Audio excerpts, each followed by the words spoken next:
That's right. Alert, alert. Famous person in the studio. There is a famous person in the studio. Live in the Best Show studio right now, we've got the one and only. That's right, he's a comedian, he's a writer, a director, an actor, and a musician. The list? Let's just list what you can't do. Might as well list what this guy can't do. It's Tim Heidecker. I thought you were leading to Woody. Sounds No. like Woody's just Like Woody's thing. Oh, I can't do it. I can't. It's property of. I do the clarinet. Oh, I wish I could. I can. It's owned by Double Threat. I know. I can't do it. Tim I'm Heidecker. stepping off that. But the way you set that up with writer, no. director, actor, comedian, musician. Yeah. But those are the things you are. You are our Woody. Except for a couple things. Well, we don't know. Oh, no. Everything's going to come out in a few years. Yikes. Anyways. Well, Well, Tim, listen, let me say, what a beautiful space you have here. Thank you. It's Letterman level cold. Yeah. Can we cut the air for a minute? It's freezing. I'm going to get sniffles. I'm going to Oh, I cancel know. the tour. Thank you, Andrew. I like it hot. Please. This guy likes it a little hot. Some like it hot and some sweat when the heat is on. Power Station. Great to talk to Bruce or hear Bruce. It was That's exciting. exciting. Yeah, no, a huge fan of him. He calls all the time. Yeah. So, Tim Heidecker. I feel for you, Tom. I know people listening care. Yeah. And I was excited to be through on the airwaves. We're not. Well, but we're here. We're here, and it's going to be better than ever. Because this is now I don't want to linger on this, but now this is the 5th take we're doing of this intro. Yes, we've I tried. think this is good enough. Start it over. No, we're good. Everything's good. I appreciate you rolling with the. Of course. Well, you know that I've been in that I know. boat for years. And I see the look in a Tim Heidecker's eyes when the tech doesn't line up. Oh, and, God. And the Rage and Yeah. the eyes turn red, and the. What about, you mentioned the Incredible Hulk. Yeah. Now, this might be a Seinfeldian observation, but it occurred to me that it's strange that the bottom half of his pants rip. Yeah. And just rip away. Yeah, but not the not the top, not the torso. The part where there would be many more muscles exploding. Seems out. like the one safe space would be the Yeah. bottom half of the pants. And also, it's probably not a good sign when Bruce Banner puts on purple pants that day. I'd be just like, here we go. He's wearing purple pants. Look out. Seems like when somebody, it would almost be like he's kind of giving you a tell for where his head is at that day when he's got the purple I woke up pants. on the bad side of the bed. So I got the purple pants on. Like they didn't deal with those purple pants in the TV show. It was just regular pants. I think they were just regular slacks. Hey, regular Hagar Hagars, slacks. Yeah, he went to Kmart. Kmart or Macy's if he was feeling a little special with a gift certificate that he got. Yeah, and I got to get a new pair of pants. Yeah. Again, Bruce? Yeah. And they'd be like, we don't have your size. He's like, you don't have my size? It's like, oh, no. It's like, look, we wish we had please, sir. There's a Nordstrom here in the mall.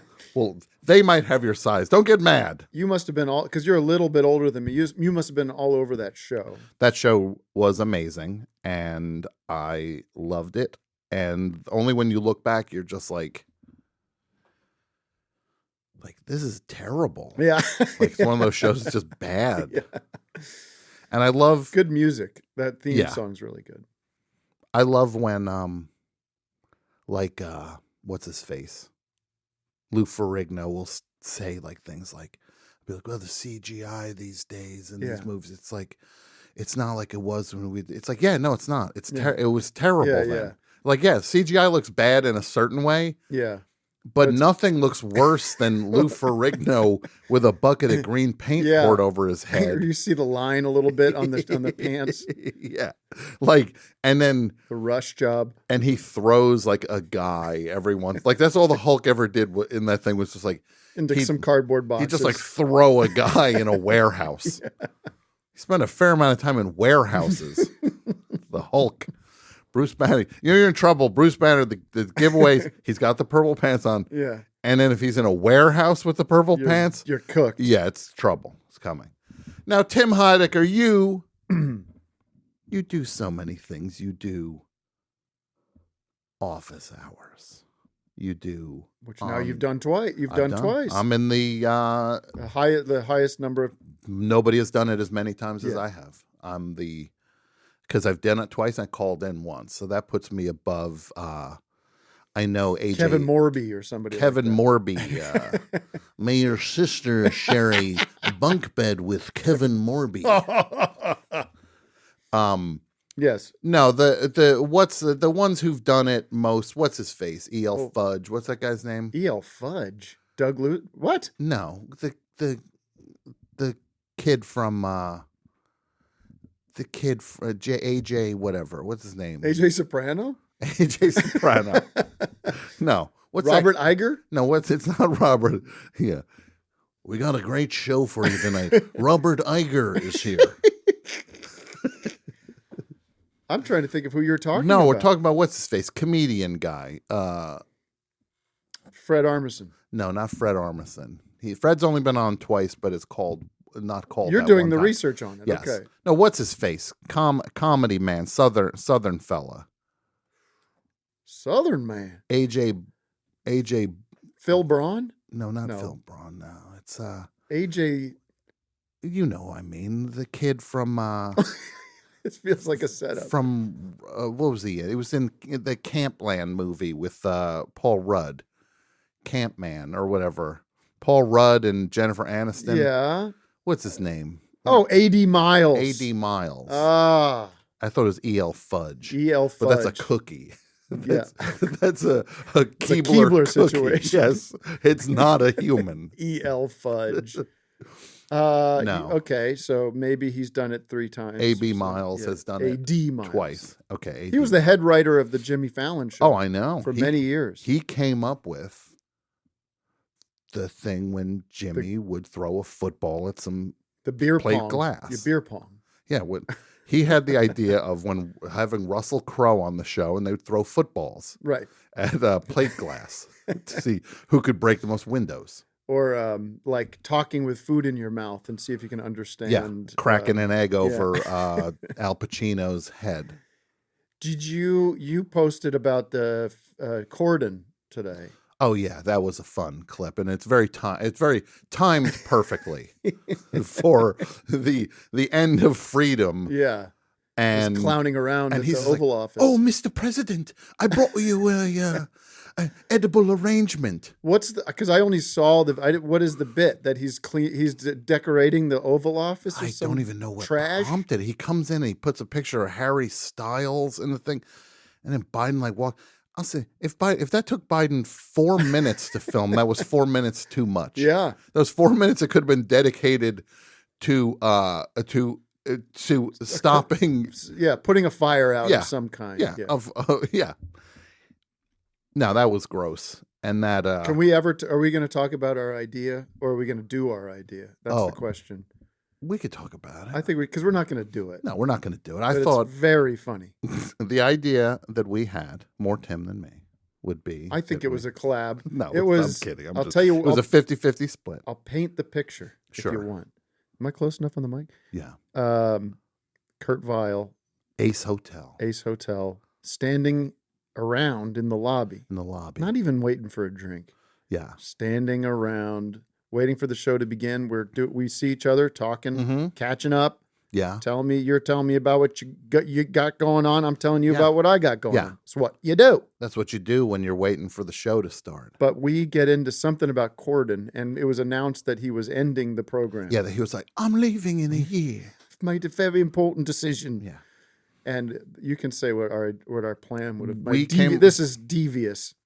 We came up with an idea to do a false please don't go campaign. One more year. Give us one more year. Come on, James. Don't just throw in the towel. Don't run yet. One more year, please. Do one of those petition things. What are they called? Like when they're over on when those things are signed over at when people put those petitions like at whatever what's the .com where what's the petitions thing? go up? What's the petition thing? Mike or Pat, are you on the line? What's it called? Pat, Mike. Change.org? It is change.org, I believe. It is. Where they're just like, we've got a petition to save the late show with James Corden. And then also the idea that he would see this and be kind of, it'd be bittersweet because no one's asking for him to stick around. Yeah, he'd be like, they want me to stay. Yeah, but only a year. Yeah, only a year. I could do a year. And it culminates in a giant parade, and he shows up, and then there's no parade. Yeah, I think that was how it ended. Yeah. Was just like the big event where he thinks it's like, because it's kind of like with things on social media. Remember, like snakes on a plane when everybody was like, when the internet took hold of this, and they're just like, well, first of all, we want it to be like, I'm tired of these effing snakes on this effing plane. We want it to be we want them to run around and do this and the internet. And they're just like, yeah. Oh, we'll shoot that. Yeah. And then the movie comes out, it makes $4. Right. Because people are just like, I'm not going to actually see that. Yeah, thing. It's funny to talk about, but it's not a movie I'm going to go see. Yeah, I was at work. I was killing time at work with that stuff. I'm not going to it's a pretty huge leap expecting me to be like, 2 for snakes on a plane. Yeah. If you polled 1,000 people about James Corden, if they would support a one more year, what would the reaction would most likely be indifferent. Yeah, it would be just like, it would be like when you see a poll where people say where it's I don't know enough about. Yeah, I don't know. I don't know. Yeah, I don't know. I don't feel strongly one way or the other. How do you feel about James Corden? Should he stay another year? Should he retire? I don't know. 88% of people said don't know. That they don't care either way. Sure, I don't watch. If it makes other people happy, if it's good for other people, then I guess. Sir, there's a movement building in America to keep him for 1 year. How do you feel about that? Who now? Yeah, Who? James Corden. Oh, the karaoke. The carpool karaoke. Sure. Yeah. Okay. So sure. Yeah. Maybe. I don't know. I guess. Yeah. Whatever. It's not my deal. Yeah. Whatever. Makes other people happy. Then I guess that would be everybody's. I don't like it. It'd be everybody's reaction. Everybody would just be kind of like, yeah. But we love Reggie Watts. Now there's a talent. I love Reggie Watts. Reggie's legit he's good a guy, genius. And he's funny, and Now, Tim, speaking of funny, you have an album that just came out last week that is not funny. Speaking of, because this is the thing with Tim. There's many Tim Heideckers. Many sides. There's many. Yes. There's On Cinema, Tim. That's a guy. There's Office Hours. That's a guy. There's Tim and Eric. Tim. There's Tim at home with his kids. Actual human living a normal life. There's a guy you know. A guy you just know. But now, over the last bunch of years, there's been this other Tim that has been growing and growing. There's also the stand-up Tim. There's the stand-up Tim. But the Tim that, and I think this is the Tim that gives you the most enjoyment on some level, is getting to just make music. Because you you loved comedy and music equally.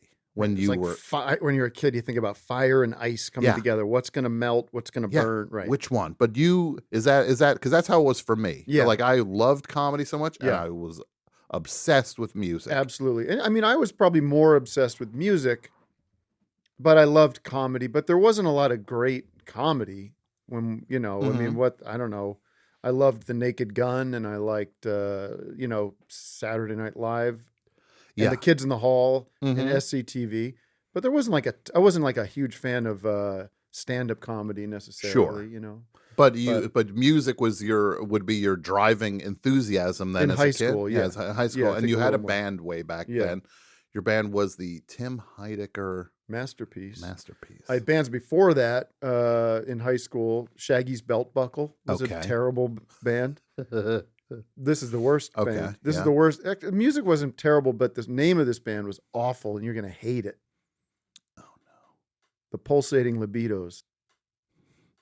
I just looked Tom in the eye and I said looked that. down. Yeah, and he looked right down. I looked down at the floor. It wasn't for a second. I say I came into that band. They already were a band, and I Sure. came in. So I didn't. It wasn't my idea, but Mhm. but yeah. So some terrible names. But then the Tim Heidecker Masterpiece. Mm-hmm. And at what point? Because Eric Eric was a very- straight up. Yeah, he was in all kinds of emo bands and punk hardcore bands and stuff. No, there's a whole cult of people like Damien from Effed Up and all these who were just like, that's how they knew Eric Right. Wareheim Yeah, was yeah. as the music guy. Yeah, totally. And so you both had that going on. Yeah. And when you started doing comedy together, like there's always been a musical element to all the comedy you've done. There's always been music running Totally. through all of it. Oh, totally. It's clearly something that means a lot to the both of you at that point. Yeah.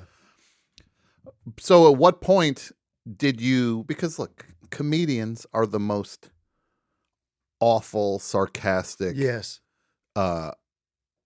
group Insincere. of people. Insincere, Well, this is backbiting, send things, listen to this dumb thing Sardonic, so-and-so did. making fun of Yeah, everything. like, oh, so-and-so did a thing. Yeah. Immediately hits the network of things Yeah. like, watch this guy bombing Yeah. on TV, watch this person flop, look how stupid they look Yeah. on this thing. So there's a certain amount of, there's a leap of faith you have to take, though, Yeah. to say like, well, I'm going to do it and I'm not going to worry about that part of it. Yeah, well, you do worry about it, I guess. I could be dishonest and say you don't worry about it, but it does. I'm a human being with emotions that can react when somebody doesn't like something, But it doesn't stop me from doing what I want to do. And that's good because the music is sincere, and it's not, you're not writing funny songs, you're writing songs. Yeah. I mean, there's humor There's in humor in it. everything. Exactly. But it's not a straight up comedy music Right. thing. It's not an Adam Sandler thing No. or a Weird Al thing. Yeah. Which God bless them. But Yeah. it was just been a slow, long. I had done music with Tim and Eric on, writing a lot of those songs with Davin Wood. Mhm. And Davin and I have a very distinct memory of this one. We were trying to work on this song for this sketch, Carol and Mrs. Henderson, Mr. Henderson. It was this recurring sketch that we would do. And we were writing the song, and the song was kind of too good. It was like, it sounded like, and you're not going to like this, but it sounded like the band, okay? It had a band quality to it. I got problem only. I know. The only problem with one guy Robbie. in the band. Got it. Boom, boom, boom, boom, boom, boom, boom. The best part is this. This is my favorite part, and it's only gonna be for you because there's no cameras in here. When it's like, he's like, that's the mic. He goes on like stage. this? He's like, the night. Yeah. He's The 11 mic. feet. Yes. He's 11 feet from the microphone. Did we play that Jerry Garcia band where they're playing The Night They Drove Old Dixie Down, and it's like it's Yeah. on Quaaludes? The song is It's on so deathly. Dum, Yeah. da dum da dum da dum da dum. Anyway, so we wrote this one song, and we're like, that's kind of too good for Awesome Show. It's kind of too pretty. Mm-hmm. Let's put that aside. And then we started getting together and like actually working on music together, and we kind of liked this sort of yacht rock 70s singer-songwriter, Steely Dan, Doobie Brothers kind of thing. Sure. That was fun to learn how to make. You know what I Okay. mean? It was fun to learn how to like build those songs and learn like with the arrangements and what made those songs sound the way they did. And Davin was really good at that. But that kind of got my brain and my my soul back into like making music. And Okay. so we made some music that was sort of silly, but also kind of musically genuine. Yeah, and that's exactly it. At first, the Heidecker and Wood stuff was kind of maybe more genre exercises, like you're saying. Yeah, like Ween would do or something. Yeah, where you you're know? just like, oh, we do a song that's this, and we do a Yeah. song that's that, and it's just like, which is its own kind of experiment. But there has to be a love for the form Yeah. to do that without like it's not like you were like parodying the things, you were doing your versions. Of them. Yeah. So, They but were then original songs. But over time, it's grown to where you just are straight up now just doing your music. Yeah, well, I think what the other shift that happened was I got really into Randy Newman and Warren Zevon, and those two guys who I didn't really listen to growing up, but they are from that era, the 70s and 80s. I sort of realized that they could be funny, and then they can be sincere and sad, and they could do all these things sometimes within the same song. And I just loved the way those records sounded. And I met this guy, Jonathan Rado, from the band Foxygen, who was all into all that stuff and was up for, helping me make these songs. The other thing that happened was I had been married for a few years and I had a kid, my daughter Amelia, who's 8 now. And I felt like for years and years, I could never write a serious song, a sincere song. Sure. What the f do I, what the F do I, that's like, don't worry. this is taped anyways. Yeah, that's right. We can let loose. But you know what I mean? Like, what do I have to say? That hasn't been said a million times. Sure, you don't want to just become the most trite, Yeah. like, because you spend so much time and energy, basically, we all do, making fun of stuff. Yeah. Then yeah. suddenly you're just like serving it up on a platter where you're just like, Yeah. But there's some strength in that vulnerability though, to Well- say like you said, I still want to do it. And I felt like with the kid and like kind of this life change that happened, I actually had things in my life that I was interested in singing about, talking about. Sure. And they're kind of mundane things, but they were kind of interesting to me to kind of also realize that I'd spent 10 years sort of being this Andy Kaufman kind of, nihilistic, confused,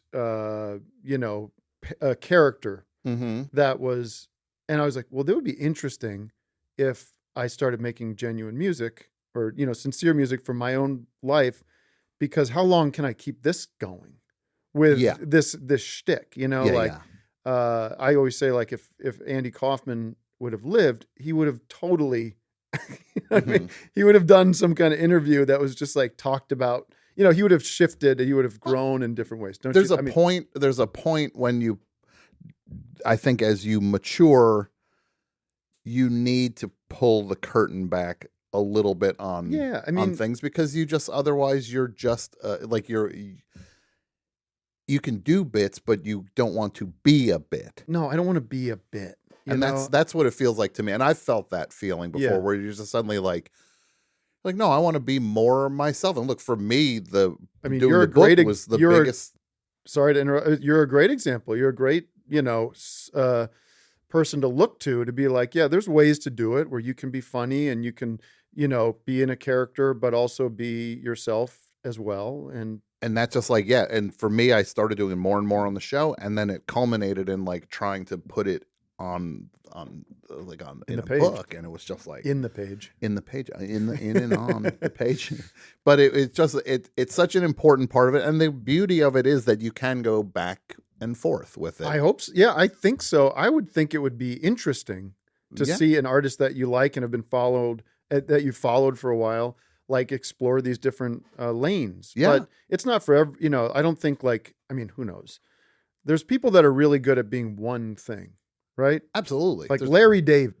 You don't want to, he does his thing. He figured it out. Right.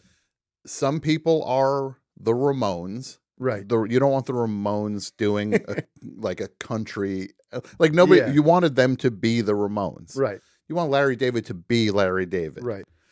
But even in those things, you can start to add textures to things that just expand the range of it without suddenly throwing out the spirit of it. And I just feel when you do it, it's like the music it's a portion of who you are. Yeah, and it's certainly there. You can probably see now a connection to it all a little bit. You know, it's not completely out of left field. No. It definitely there's a humor in it, or there's like a point of view in it that's consistent with everything else, I think. Well, absolutely. And you're going to be doing. You talk about being able to just like change lanes like that, like bifurcating. Yes. You have a tour coming up that's going to be coast to coast, like Art Bell himself, coast to coast. George Norrie. George Norrie has not been as coast to coast as you're about to be. No. Yeah, but you're going to do both lanes within the same show at the same time. At the same. I got the who was the band that used to tour with? They'd have mock-ups of. They'd have like impersonators doing. It was Man or Astroman. Didn't they do that? They had the offshoots and different. Yeah. So I'm going to have a Tim Heidecker impersonator come out. For the stand-up. Okay. Do that. It's a part. Sure. That I've written. Yeah. Written by me. But no. I'm doing the stand-up guy that people have love to hate. Sure. The YouTube special is one of the all-time great. Oh, thank you. Specials. People still, I don't know if you followed this cycle. Did we talk about this where that special came out during the pandemic in 2020 on YouTube, and it did very well considering it's not doing Bo Burnham numbers, whatever, but it did well enough for everybody that follows me, liked it, and I was happy with it and everything.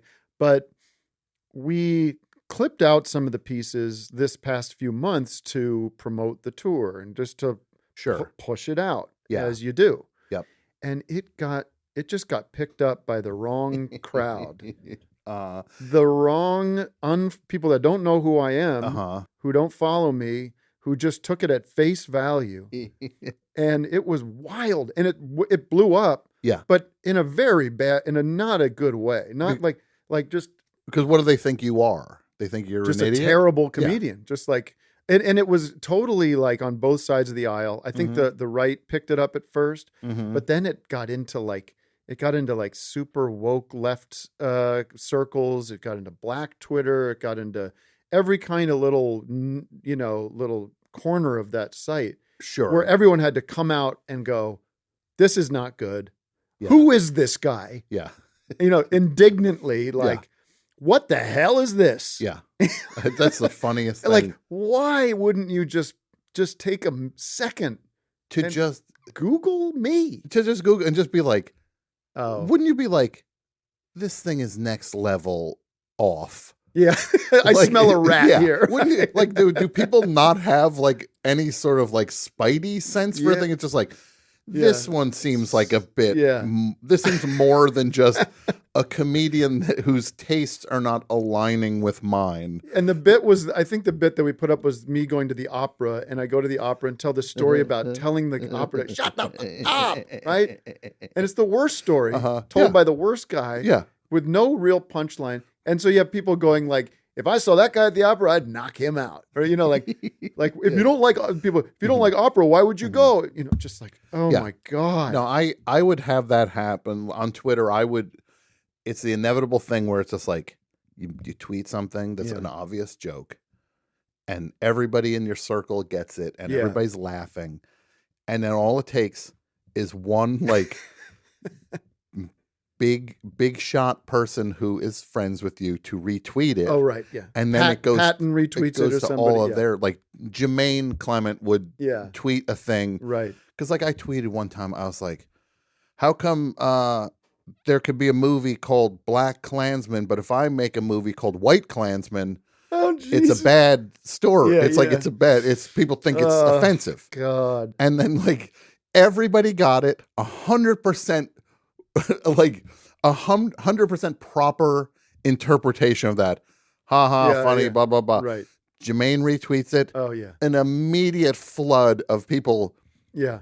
Who were just like literalists. Yeah, just explaining to me it's a problem. Like I know that this part of this social media is to reach other people and talk and grow whatever you're trying to do and get the word out there. But sometimes you do just want to keep it to your. It's like Yeah. it's meant like it was originally meant to just be like friends talking to each other. Absolutely, yeah. And the other day, the most benign thing that I could have possibly said. Mm-hmm. I was a little stoned.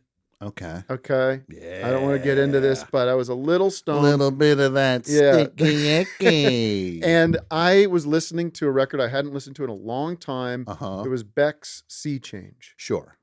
Yes. And I used to love that record. And Mhm. it hit me again. I was like, this is a Mhm. great record. I Yeah. mean, it's beautiful. Yeah, it's a great I don't know one. how you feel about No, it. I love it. Yeah. So I just say, listening to Beck's Sea Change, man, it's been a while. What a great sound. What a great record. Yeah. That should just be, Enough. nobody should, Yeah. like, unless you love it, and, like, you'd be like, me too, or whatever. Yeah. Why would you chime in if you disagree with something so benign? Yeah. Somebody just saying, that's one of my least favorite Beck records. Yeah. Go away. Yeah. No, we're No, in the I'm not asking you. yeah.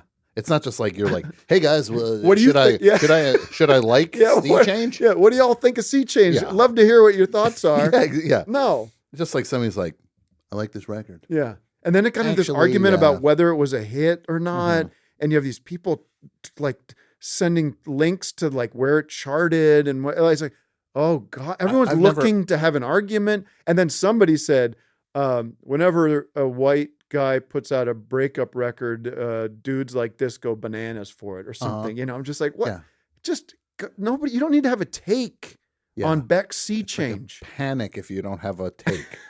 What's my take on that? I got to chime in here. Yeah. What they're am I gonna say? ask. Yeah. What am I going to say? Oh, like, yeah, I didn't have much of an opinion of this Beck album, but Now that you bring it I up, think I got to come up with a pretty forceful, extreme opinion of it. yeah, I'm sure that's what he wants. Yeah. And with Anyways, sorry to No, go no. down that. and also, let me just say as a side note, with this Bo Burnham special, Yeah, did this guy not realize that like it wasn't a zombie attack? It was like, like he's like, I'm trapped in my house. yeah, You're just yeah. like, we can go out. Yeah, we have like- masks. yeah. You Put can- a mask It was on. pretty quick when you got. It was like a Yeah, couple of weeks yeah. of sort of figuring it out, and then you could go back to sort You of. still don't feel safe with the mask. Go get the shield. Also, like, get I some was gloves. impressed. I have to say, I was very impressed with it. It's incredibly impressive. yeah, It's a true Makes achievement. me feel like total dog s. Oh no, You know, look, because I'm like, what? I could never do anything like that. he pulled. It is a true achievement, and it's truly impressive, and it made me appreciate what he's been doing for Right. a long time. Like that brought it home for me to be like, oh, okay, that's what he's Yeah, been. yeah. But that said, he Yeah. was like, I can't leave my house. It's like, you can though. Yeah, yeah, You can. Bo, let's go outside. yeah. It's okay. It's gonna be good. It'll be good. Yeah. No, he I get Well, I made this record during the pandemic. I went over Mhm. to somebody. I went over to Mac DeMarco's house Sure. to record it. Okay. That was easy to do. Yeah, and the record is called High School. Not HEI, No. which is the high network. I get it. I didn't yeah. realize that till much later, and I feel. Well, that one would have gone right past me until you said it. I know. Right now. Now it's gonna annoy you and everybody else. But Yeah. yeah. No, that's and yeah, and this record is kind of the. I don't know. I think it's your best record Thank you.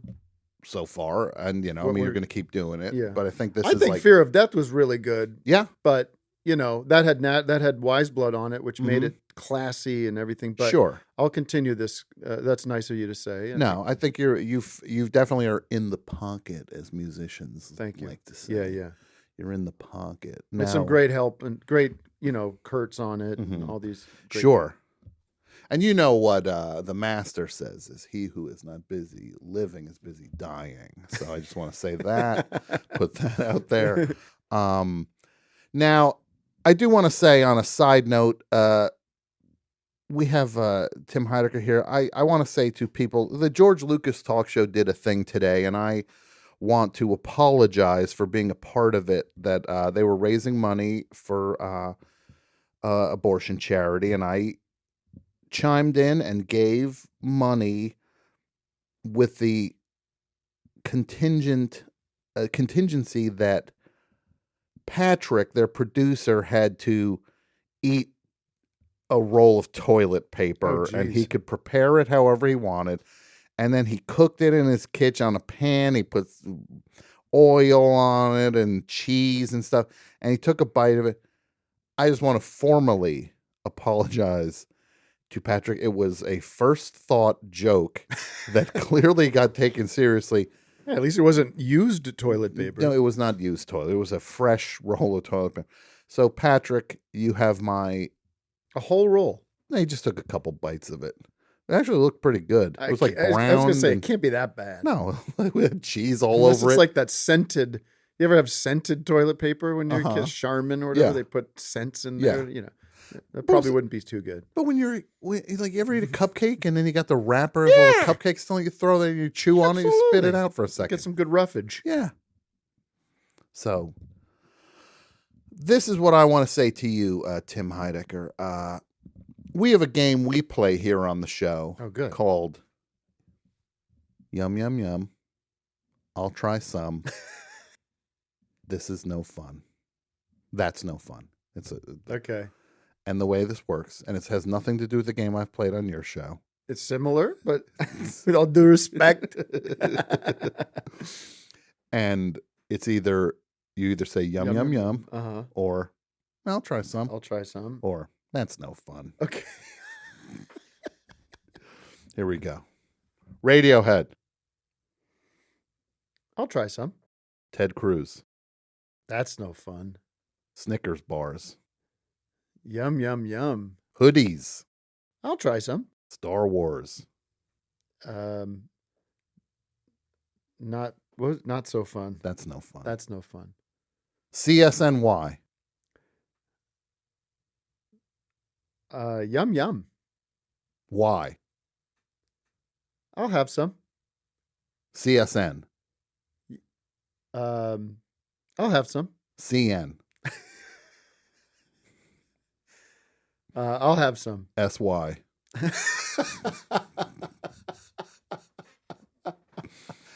I'll have some. C. I'll have some. S. I'll have some. NY. And why? It's assuming there's a Nash Young song. Not. There's one. They did one song together. Hello, Brian. It's Graham Nash. Oh, sure. Yeah, I'll have some. Okay. Smokey and the Bandit. Not so fun. Best Buy. Not so fun. Let's see. Only Murders in the Building. Not so fun. Francis Ha. Oh, haven't seen it. Not so fun. Bradley Whitford. I'll have some. Duran Duran. I'll have some.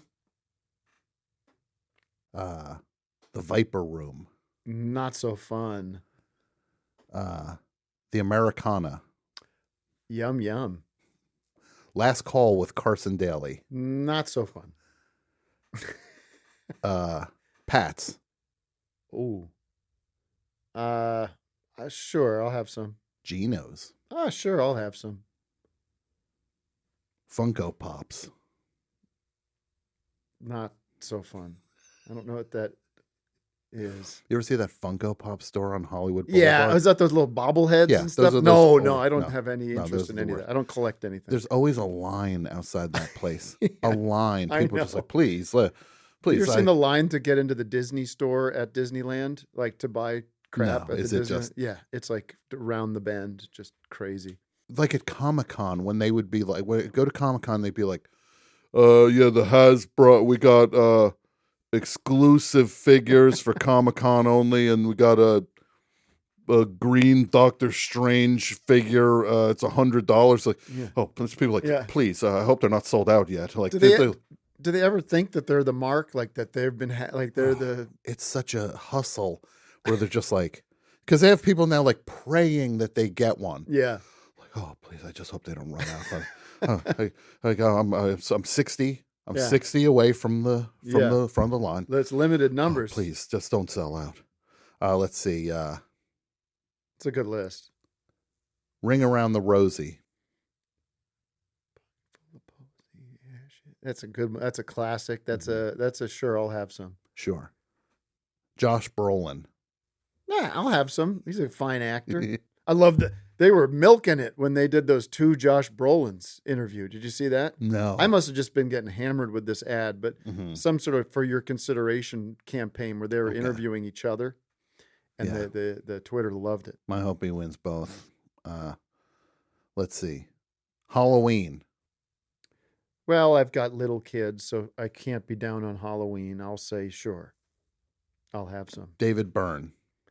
Yum yum. Dana Carvey. You know what? Let's go yum yum on him. Okay. You Well- know my favorite impression he does. This is my. What he is does Paul McCartney on Mars, landing on Mars. We didn't think it would be so red. I always love Paul McCartney always does this. Like he's always like Oh, yeah. scratching his nose. Mm. Just like, what's going on with your nose? Are you Oh, yeah. okay? Yeah. So it's like, so we were working Yeah. on the record and Duh. and he just like runs his finger up and down his he's not picking his nose. But he's always like, so and John and I were working on Yeah, you we're know. working on Help, and he said, and he's just touching his I saw him. I saw the video of him doing Glory Days with Bruce. Yikes! He comes in for the harmonies on the I chorus, didn't watch it. I couldn't and do it's it. tough. He gets it on the second half, Okay.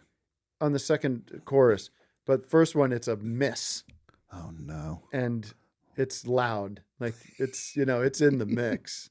So Bruce was singing the Glory Days. he's doing the verses, and like Paul doesn't take a shot at a verse. No, does he? no. Paul does like the Stevie Van Zandt high. Okay, so he's you like- know. Yeah. And do they do the well? All right. Oh yeah. Oh, yeah. Come on now. Come on now. Na-na-na. Come on now. Woo-hoo. Woo-hoo. Bruce is like, well, all right. All right. Yeah. Oh yeah. I gotta say, the second half of Born in the USA, the Mhm. B side of that Yeah. record, it's unbelievable. Tracks. Can you name it? No Surrender, Great. Bobby Jean, Amazing. then Glory Days. Okay. You don't have it in front of you. I don't. Okay. But this is all on the Let's second pull side. Pat, are you on the line? Maybe listen. No Surrender, Bobby Jean. Mhm. I'm gonna say Glory Days, but Okay. Dancing in the Dark, Pat and Mike are our two Bruce Springsteen aficionados. My Hometown. Amazing. My hometown's perfect. The second half of the record are those songs. Sure.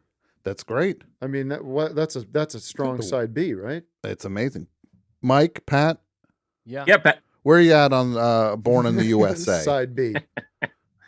I like the album. I loved it. Well, when it no, came but out. am I right about the track listings? Oh, Where yeah, I don't have it memorized. You're not listening. I You're not think the listening. worst. I haven't listened to it in a while. Yeah. But do you have the access to looking it up? I'm looking it up. Oh, sure. Yeah. I'm looking it up. How you doing, guys? Good. Good.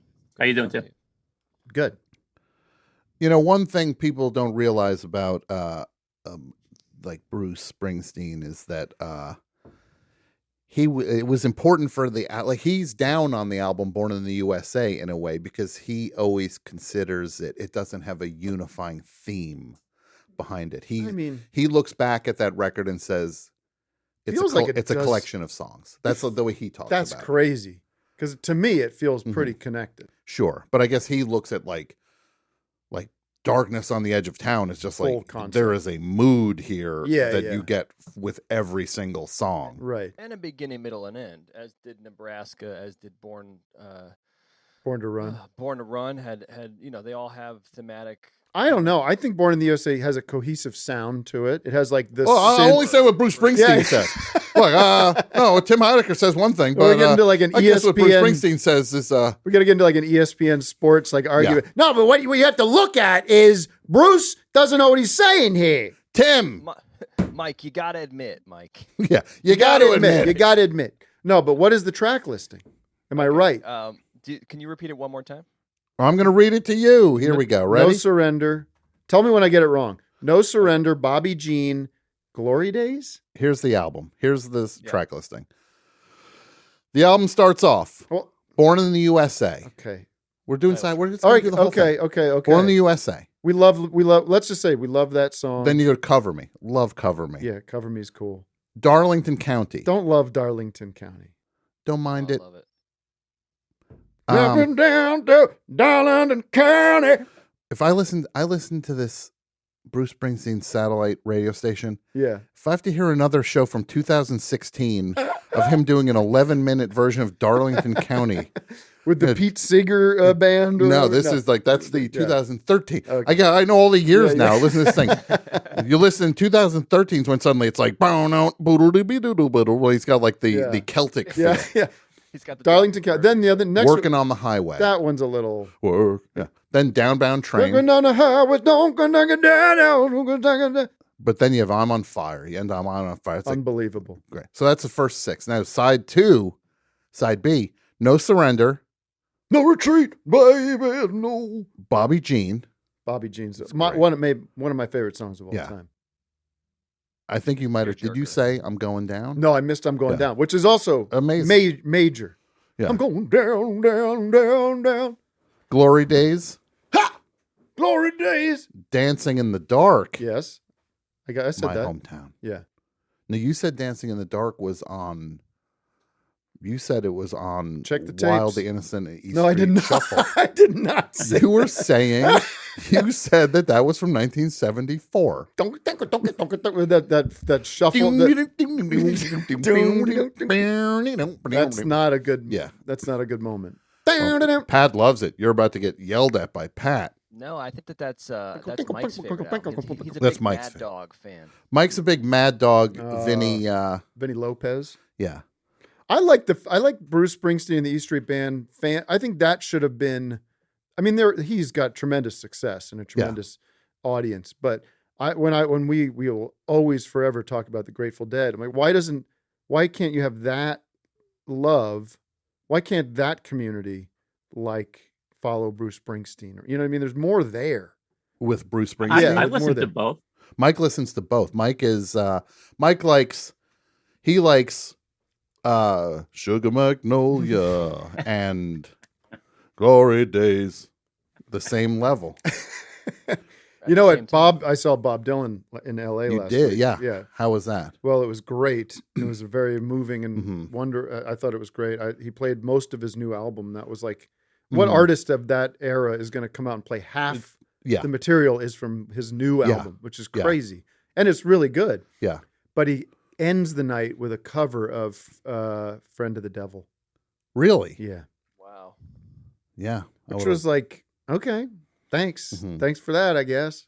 It was a good cover. Probably better than the Dead playing it. But now I'm hearing a rumor that you're getting to be a pretty big Dead and Company fan. Well, you know what? I just was listening to it. Sometimes I dip into the Sirius XM Grateful Dead channel out of morbid curiosity. Sure. You understand? Yeah. Morbid. like watching a car accident. You make it sound like it's like the movie Hardcore or something. Like you're driving around like 8 millimeter. Like you're going into the seedy underbelly of. Well, do you dip in too? No, you don't. Greg does. But I listen to E Street Radio. Yeah. Faction Talk 103. I don't know what that is. I just gotta get my Big J Okerson fix. I gotta listen to Bonfire. Gotta get that. 70s on 7. 80s on 8. Right. 90s on 9. I listen to the Dead channel occasionally, and I did take note. I thought they were playing like the set from the other week, and I was like, these guys sound pretty good. Sure. It sounded like they were cohesive and the harmonies were good. And there was like a lot of weird experimentation going with the drums and stuff. Now, and who is that now? That's Jason Mraz? John Mayer. John Mayer. And I just I just was curious because I was like, in the Dead community, is it notable that they sound better than usual? Because I've seen clips of them in years past and it was like it was a mess. It was just bad. Mike, you're in the community. What do you think of that? I'm in the community. No, you follow you follow. I was given free tickets to see Dead and Company. I wasn't interested in seeing them for paying money to see them. $300 or something. Yeah. So what? So I went in with very little expectation, and I'll say that it wasn't as bad as I thought it was going to be. That's great. So There you go. I'm not going to see them Put again. it on the poster. I won't pay. Put that on the poster. Not as bad as I thought it was. You can mix that into the whole psychedelic look of the poster. Like That's my honest appraisal. Yeah. What if it was in like those, like the Fillmore handbill things, like in like the '60s lettering? It just says like, "Not as bad as I thought it was going to be." I think I won't see it again though. Jerry would love that. Yeah. For free, it was not as bad as I thought it was. Greg, I don't know if I've ever talked about this on the show. Maybe I did. I apologize if I did. But Greg and I used to do this bit just for our own amusement about how the Grateful Dead were so lazy that they had to have somebody write all their lyrics. You know, this Robert Hunter guy.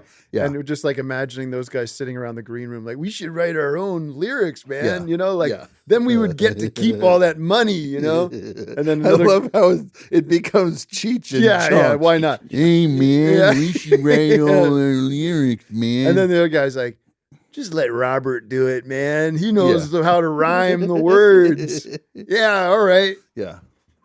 And then Phil Lesh is like, I'm going to write one song, Box of Rain. And clean up. Yeah. And look, I actually won 2 tickets to see Dead and Company. There was a contest and I won first place, so I got 2 tickets. Second place was you get 4 tickets. That's a W.C. Fields joke. I know. You like that and you one, had Mike? the dignity not to That's go. good. Mike? You had the dignity not to go. No. I remember My worst experience was seeing Phil Lesh. Oh, that sounds like a bad time. I saw him solo. So you're trapped in the Phil zone? Not only the Phil zone, it was at the Beacon Theater. Mm-hmm. And I guess Phil just pays off the Beacon Theater to let people smoke.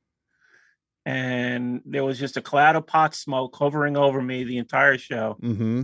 It's weird. I don't know how they got away with that. You know, I mean, New York has strict laws about smoking in theaters. Yeah. But for Phil Lesh, those laws go out the window. Yeah. Phil Lesh, I guess he's like a modern day outlaw. He doesn't play by the same rules that you and I play by, Mike. Yeah.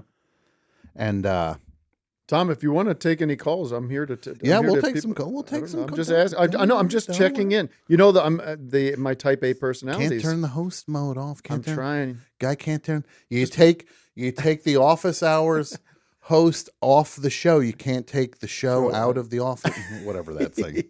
No, we'll take calls in a second. Now, Mike, what's the worst Grateful Dead related show you've ever? Was it the Phil Lesh show? Yeah, I would say that was the worst. I mean, I stopped seeing them when Brent Midland came on board. Oh, I really don't listen to any Grateful Dead after 78. Because it's a great decline. So you never even, and be honest, you don't catch yourself on a warm summer day throwing on Built to Last? Well, you know what? I ended up buying their stuff is split over 2 box sets, and I do have the box sets. So I have those records. Mm-hmm. I think I listened to Built to Last. Yeah, I was really bored, and I said, well, let's give it a try, and it was not good. Not good. No. Well, you know who stinks out of that group the most? Maybe is that Mickey Hart. I don't think he has a clue. Actually, I think, for fanatics would say that the best years were when he wasn't in the band. You don't need 2 drummers who are not doing anything different. If you ever watch them, they're basically they're doing the same thing. I can say this pointless. right. The only bands that need 2 drummers are the OCs, the Dirt Bombs. Who else? That's it. That might be it. OCs with the 2 drummers is one of the most hypnotic things I've ever experienced. It levitates when they're like, right. Freaking Paul. I like when nuts. I like when I see a big tribute show and you got Ringo and then Jim Keltner's over there. Sure. I like that little dynamic. I don't understand it really. I don't exactly understand why you need those 2 guys at the same time. Did you ever hear that song that Ringo did with the Grateful Dead? No. Oh my God. What? I don't know about It this. was like Sweet Magnolia Mountain, wearing me brand new blue jeans. No, that was like Sweet Magnolia Mountain. But you know he must have come out on stage at some point. At some point, Everybody, peace and love, Yeah. peace and love. As of October, I will no longer be doing drum space. I will no longer play Dark Star.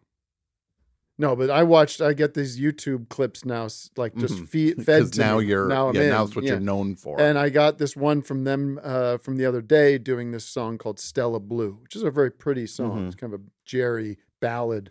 Sure. And it's a pretty song, but in the back you see Mickey Hart just looking at, like, just not even engaged. He's just got some weird African stick that he's decided is his drumstick, and it's just Yeah. no soul, no love. It's so funny that like they play and like he's doing that and Jerry Garcia is like this like transformatively great guitar player Yeah. who's everybody's there to see him. And then he has to walk away with the same money that night As Mickey that Hart. Mickey Hart got. Yeah. And Mickey Hart's probably complaining so much Oh, yeah. more. Yeah. Back this cream cheese. This isn't the cream cheese I want. You picture backstage. I want Philadelphia cream cheese. It's Kroger's. Albertson's brand. There's Albertsons on it. I sent in Philadelphia. And we're supposed to dip these pita chips in here. They're thin. They keep breaking in the cream. Like, He looks such like an angry guy. If Yeah. you look at Mickey Hart for long enough, he just looks pissed and not happy I always love with where he ended up in life. the angry, unentitled, like the person who just Unearned. like, hey man, just enjoy this. Yeah. Because you're not that good. like somebody's got to come and be like, Yeah. hey, can I talk to you for a minute? And they sit them down and Yeah. they're just like, I'm just Yeah. going to say this once. Yeah. You're not that good. Yeah. And you hit the lottery, Yeah. dude. Have you seen other drummers? Yeah. They're great. Yeah. You could throw a rock and hit a really good drummer. Yeah. Like we could throw a rock at the audience Yeah. and probably hit somebody who could do your job Yeah. better than you.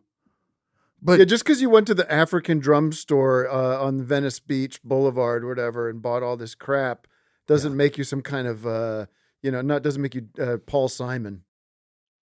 Paul Simon, Well, another great guy, right? he's Yeah. not a good guy, but Not he's a very good guy. talented. Yeah. Very talented. Best Not song. to mention, Mickey Hart's father robbed the band of money. That's right. Right. His father took the band. He was just like, my dad should manage the band. Yeah. And his dad's just like, yeah, I'll take that money. Oh, I'm going to deposit it in the account. We Did know you- we know too much. Yeah. We know too much about this. I know more about this band that I actively dislike than I do about bands that I Right. love. Yeah, yeah. It's unhealthy. It's sick and it's sad. I want to ask you a couple things here. You Okay. got what's the deal with this the guy on Office Hours, Vic? What's his Vic Berger. Yeah. Vic is, well, first of all, a very talented, funny, creative person, Yeah, of yeah. course. But he's got that kind of like a Amelia Bedelia kind of thing, right? Is that like a kind of, Mr. Magoo kind of deal going? where Sure. He's kind of haphazardly trips down a hill Yeah. and, locks himself out of his own house. And, Yeah. this stuff, this kind of, it's one of these people that this happens to the guy. Yeah. Like if he's got a bowl of chili, he's going to spill it. Oh yeah, that's going all down the front of his pants. Because some people have Front of his said pants. on his pants. I was poking around trying to learn about this guy before this interview because I try to do a complete. Yeah, interview. you're Terry Gross. Thank you. Should I say Terry Disgusting? Somebody said, and this I thought was mean. They said Vic Berger 4, Comedy 0. Oh, that's not nice. I didn't. Who said think that? Was, I Why saw would it you on a bring that up? message Yeah, board don't somewhere. It was read terrible. those. That's not Said nice. Vic Berger 4. He listens to the show. You understand? Said Vic Berger 4. Yeah. Which is because he's the It's- fourth. Yeah, Comedy 0, as if it's a score. right. I get it. As if I get it. comedy's losing. Yeah, yeah. It's clever, but it's mean. That message, it was a mean message Yeah. board. I did not like it. Yeah. I was Reddit. I Was was it like, oh, man, 4chan or something like that? 16chan. Yeah. It's the newest Oh, one. It's nasty twice stuff. as bad as 8chan. Yeah, it's nasty. I'm being told my friend Claire O'Kane stopped by, and she's here. Do you know Claire O'Kane? No, I can't wait to meet her. She's great. Claire O'Kane, are you here? Do you want to sit and say hi? No. Well, give me some context here. Claire's a very funny comedian. Oh, And Claire, name of right. like a clown. Clara. Clarabelle. That's what you're Clarabelle. thinking. Yeah. You know, and just kind of like the great man said, how does it feel to be on your own with no direction home? Like a complete unknown, like a Rolling Stone. Right. Like a Rolling Stone. Yeah. So where's this tour going to take you, Tim? Well, it's timheidecker.com/live. You can take a look, but it starts in LA. It goes up the coast. It goes to the Midwest. It goes through Pennsylvania, everywhere, all the big cities. And it's Texas. selling out like crazy. I'm hearing these tickets are moving Oh, like like hotcakes. hotcakes. We have a venue in Salt Lake City, Tom. Howdy. Nice to meet you. Listen to this one, Tom. We got What's that? we got a lot of sellouts, but in a little town called Salt Lake City, Yeah. we have a 1,000-seat venue, Yeah. all booked. Yeah. 270 tickets sold. 270 sold. So that one we need to push a little. So we have any Salt Lake City people out there? I say, listen, Salt Lake City is a hub. Yeah. So if I'm not coming to Detroit, for example, I'm not coming to Vegas. You fly Fly into Salt Lake City, go see the Tabernacle. I'm telling you, this is the shortcut here. You're a Heidi head. That's what we call ourselves. Yeah. You fly to Salt Lake City. There's a good chance you'll get some FaceTime. Absolutely. I mean, not right up because you guys don't want to get COVID. Well, if you send that message out, now the show's going to sell out. Well, that's going to sell. People go, I want to get some FaceTime. And now you're going to be stuck in the parking lot meeting 1,000 fans who are just like, you promised us FaceTime on the best show. Well, I'm looking, I'd be okay with one of these shows. The shows overall are selling very well, but Yeah. that Salt Lake City one, I'm thinking that might just be a weird night. Yeah. Because I've never played there before. I don't know what's going on in Salt Lake I City. think it's exciting. Yeah, play a weird, poorly attended show. Yeah. Because I'm not. What am I? I'm one guy trying to do my thing. I'm not some kind of juggernaut. No, you're a lunch pail guy. You're a ham and egger. You're Working just out class.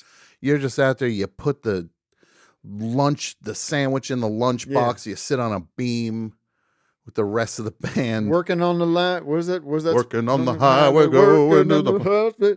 Isn't it funny how Working on the highway, working on the left. there's an inordinate amount of songs that Bruce Springsteen has that seem to be about county lines? Yes. Like And he's tracking county lines. It's like, what are you, surveyor. what are you, a survey? Like he's out on the road with that tripod that like people look at when you're like driving around. You see somebody like mapping out the neighborhood. He also is very polite. He always say the word that shows up a lot is Mister. Mister. He's always Mr. Dolan. He's very polite. Mr. Yeah. County line. He's driving across the Waynesboro County line. I couldn't tell you two things about where a county line is in my whole life. Yeah. And they're not that notable. You pass through, there's no it's not like a checkpoint. But when does it say like you've left this county? Welcome to Waynesboro County. Yeah. This is the Waynesboro County. Speaking of Utah. Yeah. Because it's a rattlesnake speedway in the Utah desert. It's rattlesnakes. Right? You get Tim at the look. Maybe he'll do the Promised Land at the Salt Lake City show. Look, just like the bard said. Yeah. May you climb a ladder to the stars and climb on every rung. May you stay forever young. Yeah.